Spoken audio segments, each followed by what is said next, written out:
Hello મિત્રો, કેમ છો? આજે વાર શનિવાર તારીખ 27 જાન્યુઆરી પોસ્ટ વધ એકમ. તો આવો વાત કરીએ ગુજરાતના અને ભારત દેશના મુખ્ય સમાચારો ઉપર નજર નાખીએ.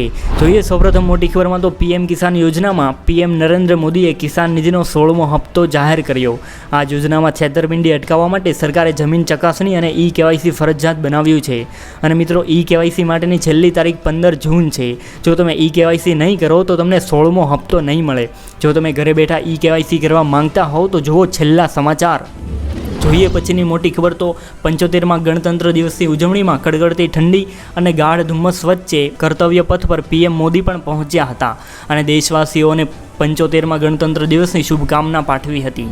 જોઈએ પછીની મોટી ખબર તો શિયાળામાં રોગ પ્રતિકારક શક્તિ વધારવીથી લઈને શરદી અને ઉધરસ મટાડવાનું કામ કરે છે લસણ. જોઈએ પછીની મોટી ખબરમાં તો રામ મંદિર પર 1800 કરોડનો ખર્ચ થયો છે. ત્યારબાદ 2000 કરોડ વધુ લાગશે. આગામી વર્ષમાં અંતમાં આખો પ્રોજેક્ટ થશે તૈયાર. કથાકાર મોરારી બાપુએ સૌથી વધુ 11 કરોડનું દાન આપ્યું છે.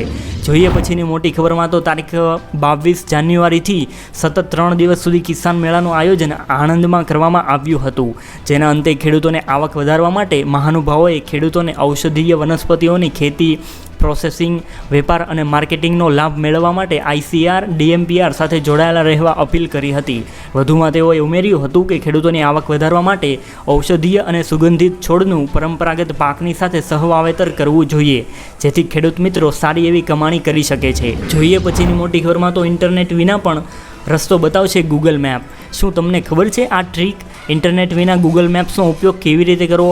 ચાલો જોઈએ. પહેલાં ફોનમાં ગૂગલ મેપ્સ એપ ઓપન કરો, પછી ઉપરની જમણી બાજુએ પ્રોફાઇલ ચિત્ર આઇકોન પર ટેપ કરો. અહીં તમને ઓફલાઈન મેપ્સનો વિકલ્પ દેખાશે. આનાથી તમે નેટવર્કમાં હોય કે ન હોવ, તમે ઇન્ટરનેટ વિના પણ આ સુવિધાની મદદથી ગૂગલ મેપ્સનો ઓફલાઈન ઉપયોગ કરી શકશો. જોઈએ પછીની મોટી ખબરમાં તો શું તમને ખબર છે કે ભારતના કયા 3 સ્થળે બને છે ત્રિરંગો? જ્યારે ભારતનો ત્રિરંગો ધ્વજ ફરકે છે ત્યારે દરેક ભારતીયની છાતી ગર્વથી ફૂલી જાય છે. મધ્યપ્રદેશના ગ્વાલિયર અને મુંબઈમાં ભારતનો રાષ્ટ્રધ્વજ તૈયાર કરવામાં આવે છે. પરંતુ ગ્વાલિયરની ખાસ વાત એ છે કે તે સેન્ટ્રલ ઇન્ડિયા ખાદી સંઘનું એક સ્થળ છે જ્યાં 90% કામદારો મહિલાઓ છે. મિત્રો, સુરતને પણ ત્રિરંગા બનાવવાનો ઓર્ડર મળેલો છે. જોઈએ પછીની મોટી ખબરમાં તો પોરબંદરમાં 75માં ગણતંત્ર દિવસની અનોખી ઉજવણી. કડકડતી ઠંડીમાં મધદરિયે પણ ત્રિરંગો લહેરાવ્યો હતો.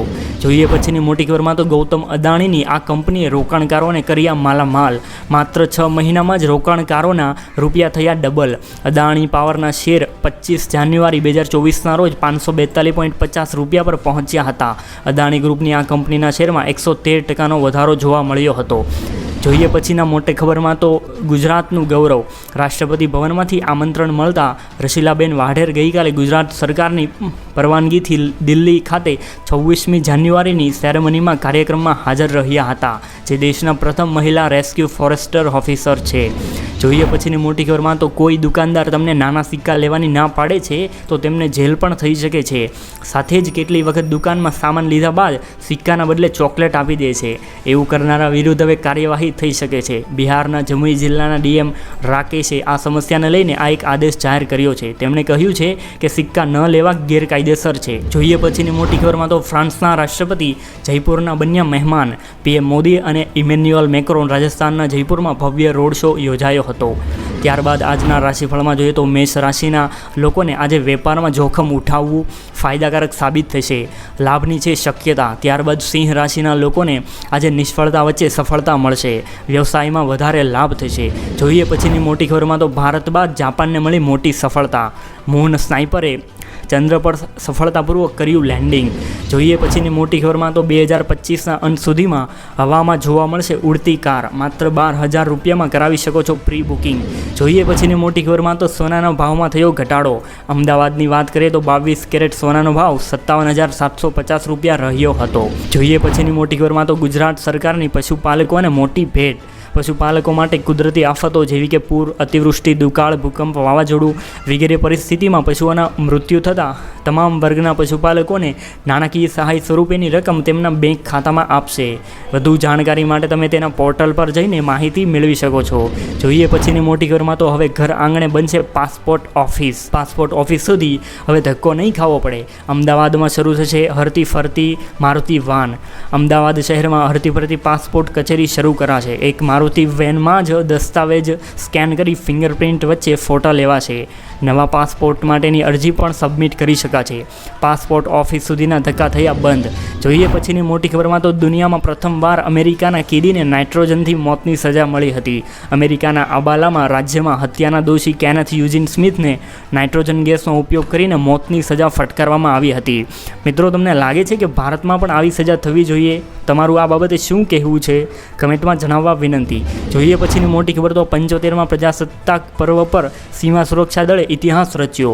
કાશ્મીર ઘાટીમાં પહેલીવાર મહિલા સૈનિકોએ -20 ડિગ્રીમાં જ ધ્વજવંદન કરીને રાષ્ટ્રગીત ગાયું હતું.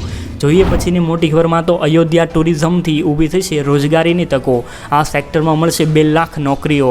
યુપી સરકારે અયોધ્યાને વર્લ્ડ ક્લાસ સિટી બનાવવાનું લક્ષ્ય નક્કી કર્યું છે. સાથે જ હવે અયોધ્યામાં રામ મંદિરના નિર્માણથી રોજગારીની ઘણી તકો ઊભી થશે. જોઈએ પછીની મોટી ખબર તો ગુજરાતી સ્કૂલોમાં ધોરણ 1 થી 12માં 8 થી 10 હજાર કાયમી શિક્ષકોની ભરતી કરવાની ચાલી રહી છે વિચારણા. ટૂંક સમયમાં નિર્ણય થયા બાદ ભરતી પ્રક્રિયાના નિયમો પણ બદલાશે. ટેટ અને ટાટના ઉમેદવારોને જ કરાશે પસંદ. જોઈએ પછીની મોટી ખબરમાં તો ગુજરાતના જાણીતા ડૉક્ટર તેજસ પટેલ, જન્મભૂમિના તંત્રી કુંદન વ્યાસ, એક્ટર મિથુન ચક્રવર્તી, સિંગર ઉષા ઉથુપ સહિત 17ને પદ્મભૂષણથી સન્માનિત કરાયા હતા. જોઈએ પછીની મોટી ખબરમાં તો દરેક માટે સ્વચ્છ પાણી. હર ઘર જલ યોજના અંતર્ગત ગુજરાતના તમામ લોકોને ઘરમાં નળ કનેક્શન આપવામાં આવશે. સરકારે આ યોજના માટે 14 કરોડ ફાળવ્યા છે. જોઈએ છેલ્લી મોટી ખબરમાં તો મિત્રો 16મો હપ્તો કેવી રીતે મેળવવો, પીએમ કિસાન KYC ઓનલાઈન કેવી રીતે કરવું, ચાલો જોઈએ. સૌપ્રથમ મોબાઈલમાં ગૂગલ ખોલીને પીએમ કિસાન ટાઈપ કરો. હવે આમાં પીએમ કિસાન પોર્ટલની ઓફિશિયલ વેબસાઇટ ખુલશે. તેમાં ફાર્મર કોર્નર પર જઈને KYC મેનુ પર ક્લિક કરવાનું રહેશે, જેમાં OTP બેઝ KYC કરી શકો છો. જે ખેડૂતનું પીએમ KYC કરવાનું હોય તેનો આધાર કાર્ડ નંબર નાખીને સર્ચ બટન પર ક્લિક કરવાનું રહેશે. ત્યારબાદ પોતાના આધાર કાર્ડમાં જે મોબાઈલ નંબર રજિસ્ટર હોય તે નાખવાનો રહેશે, જેમાં આધાર રજિસ્ટર મોબાઈલ નંબર નાખ્યા બાદ ગેટ મોબાઈલ OTP પર ક્લિક કરવાનું રહેશે. ત્યારબાદ OTP આવશે, જેને દાખલ કરવાનો રહેશે. જે દાખલ કરીને સબમિટ બટન પર ક્લિક કરવાનું રહેશે. છેલ્લે KYC ઇઝ સક્સેસફુલી સબમિટેડ એવો મેસેજ આવશે, જે મિત્રો સફળતાપૂર્વક KYC થઈ ગયું છે તેમ જણાવશે. તો મિત્રો, મળીએ કાલે નવા મુખ્ય સમાચારોમાં. ત્યાં સુધી સુરક્ષિત રહો, મસ્ત રહો. જય હિન્દ, વંદે માતરમ.